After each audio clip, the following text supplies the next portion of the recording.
Une dizaine de jours après le retour de Jésus au ciel, c'est-à-dire dans l'au-delà, la promesse qu'il avait faite à ses apôtres va se concrétiser en ce jour dit de Pentecôte. Cet événement est rapporté dans les Actes des Apôtres.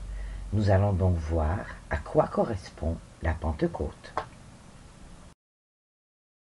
Avant que la Pentecôte ne devienne une fête chrétienne, tout comme Pâques d'ailleurs, existaient et existent toujours dans le judaïsme ces deux mêmes fêtes. À l'époque de Jésus, c'est donc le Shavuot qui va être célébré. À quoi correspond la fête de Shavuot dans le judaïsme? Dans l'ancien Israël, la récolte du nouveau grain durait 7 semaines et était une période joyeuse. Elle commençait avec la récolte de l'orge au cours de la Pâque et se terminait avec celle du froment à Shavuot. Parallèlement à cette célébration, la fête de Shavuot commémore aussi l'annonce par Dieu du Décalogue, c'est-à-dire des 10 commandements proclamés par Moïse au retour du mont Sinaï. La tradition chrétienne a fixé au jour de la Pentecôte les débuts du christianisme. Reprenons rapidement l'histoire. Après la passion et la mort de Jésus, nombre de ceux qui l'avaient suivi étaient désemparés. Plus que cela, ils étaient apeurés. Ceux qui jusqu'au terme avaient espéré un miracle, ceux qui avaient fui l'agonie de leur maître, se barricadaient chez eux, craignant qu'on ne leur assigne le même sort. Pourquoi ces hommes sont-ils passés du plus profond découragement à cette reconnaissance missionnaire, sinon parce qu'ils eurent la certitude que Jésus n'était pas mort, mais vivant dans le monde des esprits? C'est à partir de cette certitude que, de façon unanime pour ses disciples, il devint le Christ, le Messie annoncé par les Écritures.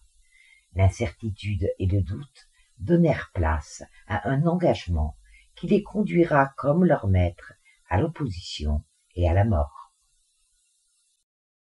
Nous avons vu que cette certitude leur vint grâce à la manifestation de Jésus 3 jours après sa mort, appelée résurrection en termes de catholicisme. Jésus demeura auprès de ses disciples et de ses apôtres plusieurs semaines, continuant ainsi de les instruire, leur démontrant également sa survie, puis il les quitta lors de l'ascension, ce que nous avons vu la semaine précédente. Avant de les quitter, il leur avait fait certaines recommandations et leur avait annoncé la venue de l'Esprit Saint.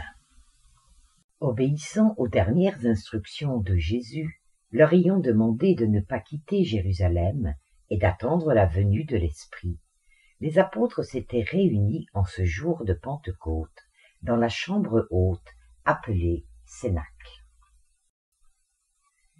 Et à cet endroit où ils se recueillaient, ils furent tous envahis d'Esprit Saint et se mirent à parler en d'autres langues selon que l'Esprit leur donnait à s'exprimer. Voici ce qu'il est dit dans les Actes des Apôtres. Et comme s'écoulait le jour de la Pentecôte, ils étaient tous ensemble réunis. Tout à coup, il vint du ciel un bruit comme un violent coup de vent, qui remplit toute la maison où ils étaient. Et ils virent apparaître des langues comme de feu, séparées les unes des autres, qui se posèrent sur chacun d'entre eux. Au bruit qui se fit, la multitude se rassembla et fut bouleversée de ce que chacun les entendait parler sa propre langue. Dans leur étonnement, ils disaient « Tous ces gens qui parlent ne sont-ils pas des Galiléens?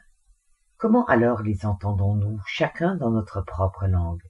Qu'est-ce que cela peut bien être ?» À ce moment, Pierre, l'apôtre, prit la parole et dit « Judéens, et vous tous, habitants de Jérusalem, sachez-le bien et prêtez l'oreille à mes paroles. Non, ces gens-là ne sont pas ivres, comme vous le supposez. Mais qu'est-ce qui a été dit par le prophète Joël? Je répandrai de mon esprit sur toute chair. Alors, vos fils et vos filles prophétiseront. Vos jeunes auront des visions, et vos vieillards auront des songes. Oui, je répandrai de mon esprit sur mes serviteurs et sur mes servantes, et ils prophétiseront. J'opérerai des prodiges dans le ciel et des signes sur la terre. Ce qui fut grand en cette circonstance première est que les apôtres furent tous en quelques minutes sous l'influence des esprits, incorporés par ces mêmes esprits. Ce fut sans doute ce tumulte, ce brouhaha soudain qui fit naître l'image utilisée, langue de feu. Alors investis de puissance, ils sortirent et prêchèrent à la foule assemblée en termes qui leur permettaient d'être compris de tous. Environ 3000 personnes furent baptisées ce jour, d'après les Écritures. Suite à cet événement, de nombreuses manifestations, de nombreuses communications furent reçues par les apôtres et les disciples durant de nombreuses années. Voici 2 exemples tirés des Actes des Apôtres. Des gens de la synagogue intervinrent alors qu'Étienne était en train de parler. Ils se mirent à discuter avec Étienne, mais ils n'étaient pas de force à tenir tête à la sagesse et à l'esprit qui le faisait parler. Autre exemple, ils dirent à Paul sous l'influence d'un esprit qu'il ne monta pas à Jérusalem. À cette époque, l'Église représentée en communauté par les premiers chrétiens n'appliquait aucune réglementation à ce genre de phénomène qu'il n'était pas possible de produire ou d'obtenir à volonté. La liturgie du Saint-Esprit devait par définition rester libre parce que l'Esprit souffle où il veut.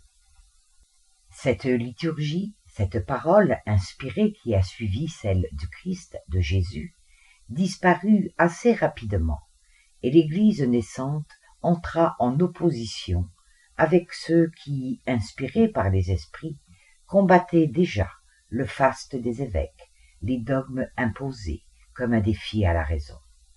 Les esprits enseignaient le rachat des fautes commises dans les vies antérieures, et l'Église ne tarda pas à condamner les communications avec les esprits, les attribuant à Satan, combattant par là même ceux qui en étaient les intermédiaires.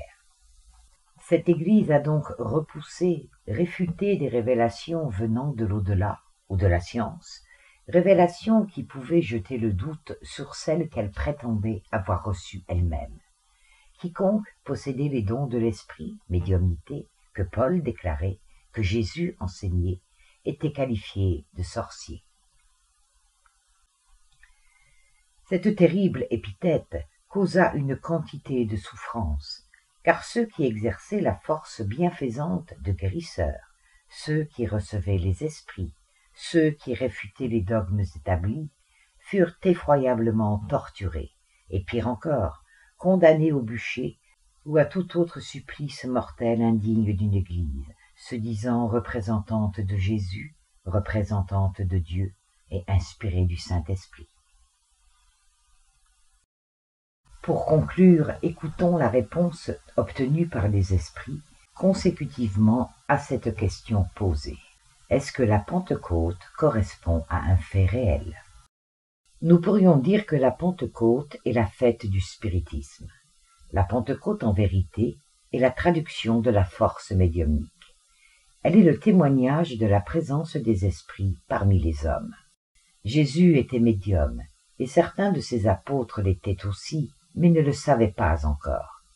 Jésus s'est alors manifesté à eux quelque temps après sa désincarnation, afin de leur révéler leur médiumnité. Plusieurs apôtres étaient des médiums parlants, étaient donc des médiums à incorporation. Ces mêmes apôtres qui étaient de même culture et de peu d'instruction étaient alors habités par des esprits supérieurs. Entrancés par ces esprits, l'attitude des apôtres devenait différente, le langage des apôtres devenait différent, puisqu'en réalité, il s'agissait d'un phénomène médiumnique. La pensée chrétienne pouvait ainsi continuer à se manifester au travers des médiums. Que sont devenus les apôtres après ce jour de la Pentecôte? Malheureusement, assez rapidement, les messages ne furent point retenus, et lorsqu'ils le furent, ils furent fort mal interprétés. À une prochaine fête ou à une prochaine circonstance. Et merci de votre écoute.